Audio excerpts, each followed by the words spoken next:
Bom pessoal, olá a todos. Vou fazer um vídeo aqui rapidinho, tá? Talvez eu faça uma live hoje, tá pessoal? Eu já deixei na aba comunidade.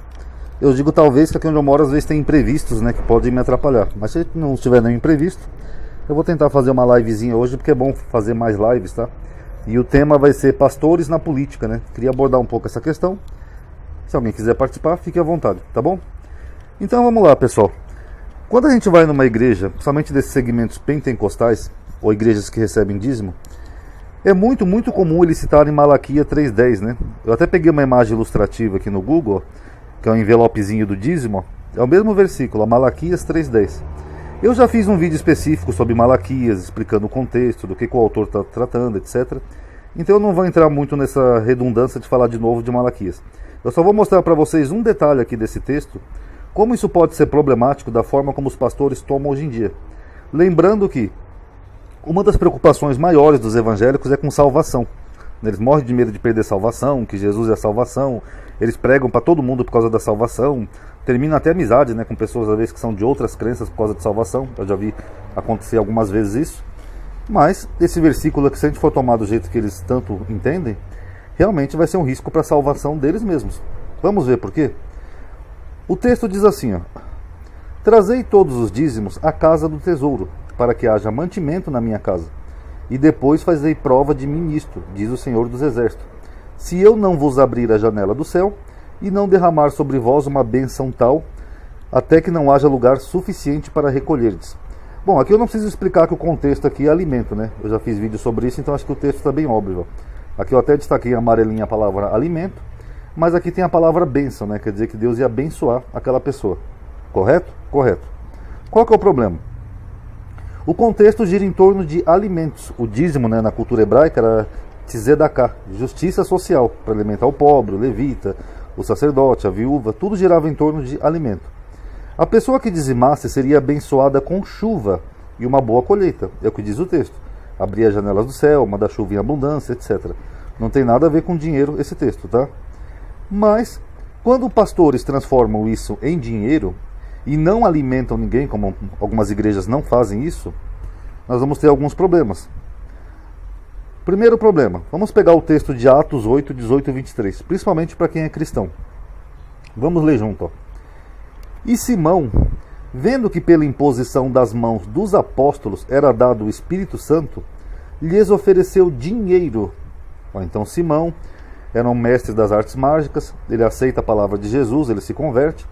Aí ele vê os apóstolos fazendo curas e milagres. Aí o que ele oferece para os apóstolos? Ó? Dinheiro.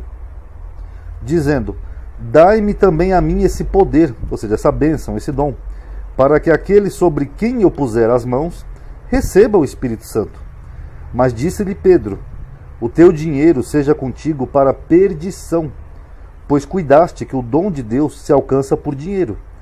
Então o que Pedro está falando para ele? Você não pode alcançar dons espirituais com dinheiro. Por que Pedro não citou aqui para ele Malaquias, pessoal? Aqui, ó.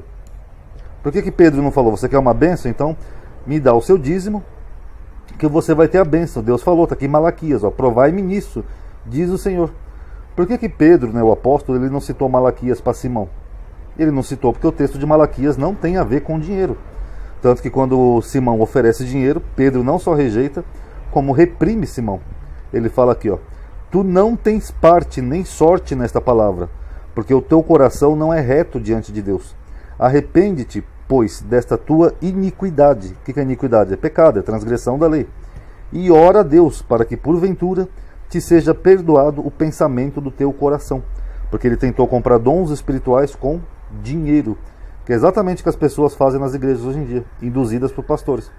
O pastor induz a pessoa que se a pessoa der o dinheiro, Deus vai dar em dobro para aquela pessoa. Ó, provai-me nisso, amadinha, está aqui no texto, ó. Faz um voto, faz uma oferta, ou como dizia o Malafaia, né? Só quero um mês de aluguel seu, meu irmão, só um mês. E Deus vai te dar em dobro, meu irmão. Deus quer dar pata? É exatamente isso que eles induzem o fiel a fazer. Pois vejo que estás em fel de amargura, em laço de iniquidade. Só que na verdade isso pela Bíblia é pecado. Porque o contexto de Malaquias não tem a ver com dinheiro. Era uma sociedade judaica, era uma sociedade agrícola, e ali envolvia só alimentos, que nem nós vimos aqui já em N vídeos aqui dessa playlist que eu fiz dos pastores, não tinha nada a ver com dinheiro, porque se fosse dinheiro, Pedro teria aceitado aqui o dinheiro de Simão. Ó Simão, que bom, Deus vai te dar em dobro, Ele vai abrir as janelas do céu, Ele vai repreender o devorador, e você vai ser abençoado, Simão. Mas Pedro não aceitou. Inclusive, uma curiosidade, é dessa passagenzinha aqui de Atos que vem a palavra simonia. Simonia é tentar comprar bênçãos ou dons com dinheiro, que é o que a gente vê muito aí em igrejas. Não, se eu der meu dinheiro, Deus vai me dar em dobro. Aqui, ó, 2 exemplos, ó. Um pastor vendendo vassouras ungida, tá? E aqui um rapaz vendendo caneta ungida. É claro que eu peguei essas imagens aleatórias no Google, tá? Mas tem mais. O Valdomiro vendeu até a camiseta dele quando ele foi esfaqueado, que era uma camiseta ungida. E a pessoa que comprava, ou que deu uma oferta pela camiseta, achava que ia receber algum dom, alguma bênção. Na verdade, essa pessoa está pecando, porque dons e bênçãos não podem ser comprados com dinheiro. Tá ok? Vamos ver mais um ponto aqui, ó. Temos a passagem que Jesus expulsa os mercadores do templo, né? Que fala assim, ó. E entrou Jesus no templo de Deus. Deixa eu só fazer um PS aqui, ó, que o templo de Deus aqui que Jesus entrou é o mesmo aqui de Malaquias, ó. Onde está na casa do tesouro. A casa do tesouro é no local dentro do templo de Deus, do templo de Salomão, tá bom? Então vamos ler aqui, ó. E entrou Jesus no templo de Deus e expulsou todos os que vendiam e compravam aonde? No templo. Então essas pessoas estavam vendendo e comprando no templo, e Jesus vai lá e expulsa eles. E derrubou as mesas dos cambistas e as cadeiras dos que vendiam pombas, e disse-lhes, está escrito, a minha casa será chamada casa de oração, mas vós a tendes convertido em covil de ladrões. Então eu pergunto, se o texto de Malaquias ali respalda a pessoa dar um dízimo em dinheiro e que Deus vai duplicar aquela oferta, ou pagar em dobro, abençoar financeiramente aquela pessoa, por que Jesus expulsou essas pessoas aqui do templo? Por que Jesus não permitiu que se comprasse ou se vendesse no templo? Já que o templo era um local, segundo alguns pastores, que podia sim receber dinheiro. Jesus expulsou essas pessoas daqui, pessoal, porque o templo, na verdade, ele era que nem um açougue gigante, um matadouro gigante, onde se faziam ofertas de animais, de alimentos. O sacerdote pegava lá o animal e matava, colocava sobre o fogo, fazia um holocausto. Isso era o templo. Não tinha nada a ver com dinheiro. Na verdade, o que tem a ver com dinheiro são bancos, não o templo. Essas igrejas que a gente vê por aí, elas parecem mais bancos, não um templo espiritual, tá bom? Até porque senão Jesus não teria ficado pé da vida aqui e expulsado essas pessoas que estavam comercializando no templo, tá? E por fim, tem um versículo aqui de Romanos, tem Atos e outras passagens da Bíblia que fala que Deus não faz acepção de pessoas. Ó, porque para com Deus não há acepção de pessoas. Essa concepção aqui de que não há acepção de pessoas, ela vem do Velho Testamento. Deuteronômio 10:17, que fala assim, ó, pois o Senhor vosso Deus é o Deus dos deuses, o Senhor dos senhores, e o Deus grande, poderoso e terrível, que não faz acepção de pessoas, nem aceita recompensas. Aí é curioso que o grego, aqui acepção, ele expressa uma ideia de que acepção é distinção entre ricos e pobres. Então seria acepção no sentido como nós temos em português mesmo. Quer dizer que para Deus não faz diferença essas coisas. Mas se o autor está escrevendo em grego, mas expressando uma ideia hebraica lá do Velho Testamento, aqui nós temos o termo nassá, que significa levantar, erguer, promover. Ou seja, promover alguém. É como, por exemplo, um patrão que pega um funcionário e fala, eu vou te promover a gerente. Isso seria esse termo aqui, ó, nassá. É isso que ele expressa. Tanto que aqui no texto de Deuteronômio você vê que tem a palavra recompensa. O que o autor de Deuteronômio está dizendo? Ele está dizendo que Deus não aceita a recompensa de ninguém e que Deus não recompensa ninguém. É isso que ele está dizendo quando ele fala, ó, Deus não faz acepção de pessoas. Então, praticamente, o autor de Deuteronômio, basicamente, ele está dizendo o seguinte, ó, não adianta, eu não vou promover ninguém por caprichos, por puxação de saco, por isso, por aquilo, eu não promovo ninguém. Então Deus não é um Deus que enriquece as pessoas, eu vou dar um dízimo, eu vou dar uma oferta e Deus vai me dar em dobro. Na verdade, segundo a Bíblia, isso aí não existe. Isso é uma má interpretação da Bíblia e uma má interpretação do que os autores escreveram. E para quem acredita que a Bíblia é a palavra de Deus, é uma má interpretação da palavra de Deus. Porque, na verdade, tanto aqui no Novo Testamento, quanto aqui no Velho Testamento, o autor está sendo bem claro ao dizer que Deus não promove ninguém por nada. O que nós temos ali em Malaquias é só um mandamento agrícola, que envolve uma justiça social para alimentar o levita, o sacerdote, a viúva, os órfãos, os pobres, os estrangeiros. É isso que está ali no contexto de Malaquias. Agora, a pessoa que fizesse o contexto de Malaquias, ela não ia ser promovida para estar acima de alguém, porque Deus não faz acepção de pessoas. Na verdade, a pessoa ali que desse o dízimo em Malaquias, essa pessoa ia ser abençoada no seu trabalho, ela ia ter uma colheita farta, ia ter chuva, Aqui, ó, abrir as janelas do céu e mandar chuva. Ia ser exatamente isso.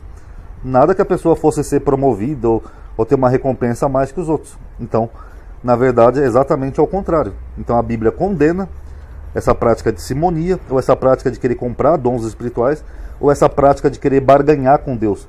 Ah, se eu der o meu dízimo, Deus vai me dar em dobro. Aí sim eu vou conseguir comprar um carro novo, eu vou viajar para a praia, eu vou para Paris, não sei o quê. Não, a Bíblia condena tudo isso, pessoal. Então, se o evangélico é tão preocupado com a salvação, todas essas práticas que esses pastores fazem, na verdade ele está afastando o fiel da salvação. Porque ele está colocando num contexto algo que é extremamente proibido. Dinheiro. É simonia. Jesus expulsou os vendedores do templo e a própria Torá e o Novo Testamento fala que Deus não promove ninguém, não recompensa. Deus nem recompensa e nem aceita a recompensa de ninguém. É basicamente isso que diz Deuteronômio 10:17. Deus não faz acepção de pessoas. Aí eu pergunto aqui só para finalizar o vídeo, pessoal. Esses pastores são mesmo pastores? Como eu tenho batido nessa tecla, quer dizer que o cara pega uma Bíblia, sai pregando e ele pode levar várias pessoas por essa porta larga, a porta da perdição, transformando pessoas boas, pessoas fiéis, pessoas que têm até uma fé bonita, né, religiosa, transformando essas pessoas em barganhadores com a divindade? Vocês acham que Deus gostaria disso? Se Deus mandou essa palavra, se você acredita que a Bíblia é a palavra de Deus, vocês acham que Deus ia gostar de ver pastores transformando pessoas boas em pessoas que ficam barganhando com divindade para ter recompensa material? Pense aí e tirem suas conclusões. Até porque se importam tanto com salvação, deveriam pensar mais nisso. Tá bom? Pessoal, quem gostou do vídeo, dá um like, por favor. Eu peço muita atividade aqui no canal para aumentar o engajamento. É só com engajamento, like e comentário que a gente consegue manter a atividade do canal e aumentar o alcance dos vídeos. Quem é inscrito, ativa aquele sininho, tá? Porque o YouTube não está avisando aos inscritos quando a gente faz um vídeo novo, tá? Tudo isso ajuda a manter a atividade no canal, tá bom? Obrigado aí por terem assistido, pessoal. Paz a todos.